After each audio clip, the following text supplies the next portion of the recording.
Hello everybody, welcome to the Empressive channel. Beyonce was trending on Twitter last night because fans noticed that she removed all of her profile pictures on all of her social media accounts. So it's possible that we might be coming into a new Beyonce era. Now, Beyonce has been laying low for the past few years, and I've been kind of missing her presence in music. I'm not gonna lie. When I watched her perform at the Oscars this year, I was like, man, the music industry is really missing her spark right now, because I don't really see anybody performing on the level of a Beyonce, honestly. And that's not to say that there isn't talented artists out there and there isn't good music out there, but I just feel like a spark is missing. I want music to be an event again. I want people to be excited when an artist drops a full project, and I think Beyonce is going to bring that excitement. So I definitely feel like she's coming, y'all. She's definitely coming. Her mother, Miss Tina Lawson, even made a post about her on Instagram saying, "I miss your singing." So that to me is low-key confirmation that Beyonce might be dropping sometime soon. So I'm really excited. I can't wait to see what her music sounds like. I can't wait to see the visuals that she puts out. Hopefully Beyonce gets back into her pop bag. I would love to see her bring back those B-Day vibes and put out something fun and up-tempo for the summer. I think it will be great. So I'm going to be on the lookout for Beyonce's new music. Now, moving on to the NFL player Russell Wilson. Russell Wilson recently clapped back at all the people who were calling him a square. Now, a couple of months ago, this clip from the podcast called The Pivot went viral, and one of the podcasters named Channing Crowder said if Russell didn't have money, he would have never got with his wife Ciara, because Channing feels like Russell is too square for Ciara. Russell and Ciara. Yeah, if Russell ain't had that bread, Ciara ain't gonna be with him. Russell square. Russell square. Russell square. Ciara had she has a good situation, but you don't leave Future and get with Russell Wilson. The thing is, I think that's what you don't leave Future and get Russell Wilson. Like, it's a type. Listen, bro, everybody got a type, and I love him on the field. He's a square. He's a fucking square. Have y'all seen Russell's videos?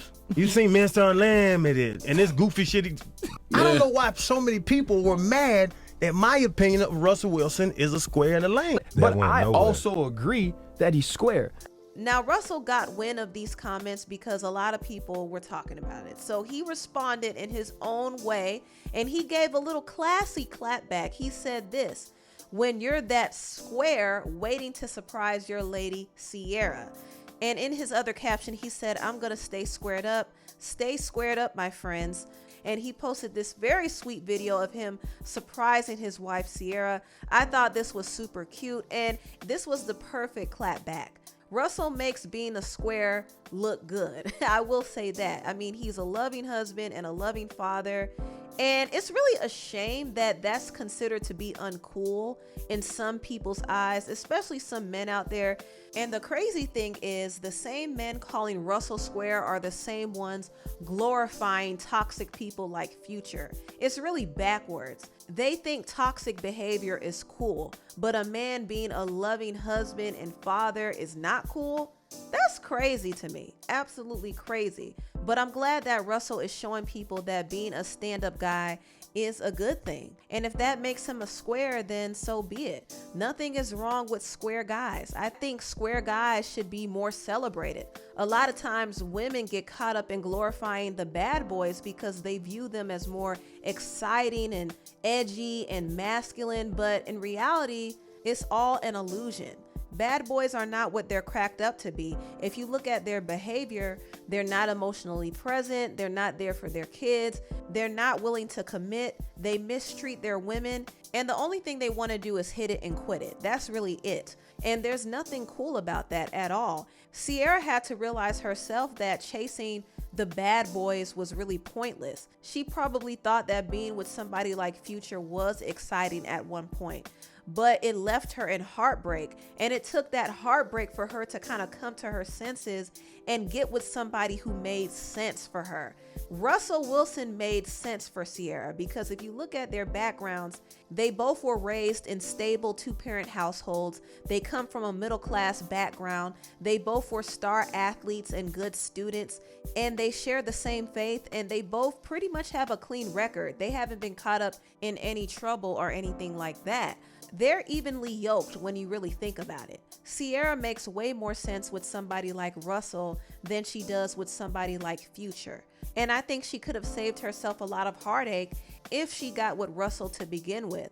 This is why it's really important to appreciate those good guys or those quote unquote square guys, because the bad guys aren't worth it. We've all been bamboozled into thinking they're cool, and they're really not. Now on to the last topic. Jennifer Lopez revealed in her upcoming Netflix documentary Halftime that she was not happy to share the Super Bowl stage with Shakira. Can you believe this?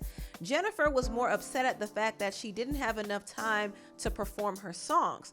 In her documentary, she was quoted saying this: "We have 6 effing minutes. We have 30 seconds of a song, and if we take a minute, that's it. We've got 5 left. But there's got to be certain songs that we sing though. We have to have our singing moments. It's not going to be a dance effing review. We have to sing our message." This is the worst idea in the world to have 2 people do the Super Bowl. It was the worst idea in the world. In a separate interview, Jennifer's manager, Benny Medina, backed up Jennifer's statements and seemingly expressed Jennifer's gripe. He said, "Typically you have one headliner at a Super Bowl. That headliner constructs a show, and should they choose to have other guests, that's their choice," Medina says. "It was an insult to say you needed 2 Latinas to do the job that one artist historically has done." So based off of these statements, it seems like Jennifer felt like she should have headlined the Super Bowl halftime show herself.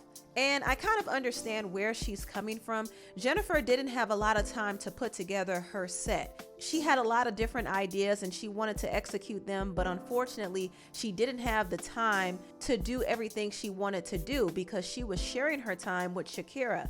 Not only that, she didn't have full control, and Jennifer has been in the business for a long time. She paid her dues, so she probably felt like she should have had the opportunity to at least be in control of her own set. But she had to share that creative control with Shakira. Not only that, she had to share the limelight with Shakira, and I think this is Jennifer's biggest issue. Jennifer has an ego. She has a very big ego, and I think her ego couldn't handle having to share her moment with another superstar like Shakira. Now, Shakira, on the other hand, was very humble about the situation, and that's something that I like about Shakira. She's a huge superstar, especially internationally, but she's still very humble, and she doesn't cower in the presence of another female superstar. She's not intimidated or insecure. She's very comfortable in herself as an artist, and she's very humble. Jennifer, on the other hand, doesn't have that same humility, and it really shows, especially from this interview. Now, do I think she should have had the opportunity to headline her own show? Of course. I mean, she's paid her dues, so why not? But should she be complaining about performing alongside Shakira? Absolutely not. That's an honor. That's like Coldplay complaining about performing alongside Beyonce and Bruno Mars. Who would be mad at that? I mean, if anything, Shakira should be upset that she wasn't asked to perform alone because she is the bigger star. Let's be very clear. And truth be told, she did upstage Jennifer at that halftime show. And this is not to downplay Jennifer in any way. I think Jennifer did a great job. However, Shakira's star power overshadowed hers, and I think J-Lo's ego was wounded by that, and she's still bitter about it to this day, I think. But Jennifer needs to get over it. Her halftime show with Shakira was iconic, period. And regardless of who upstaged who, it was a great moment for them both.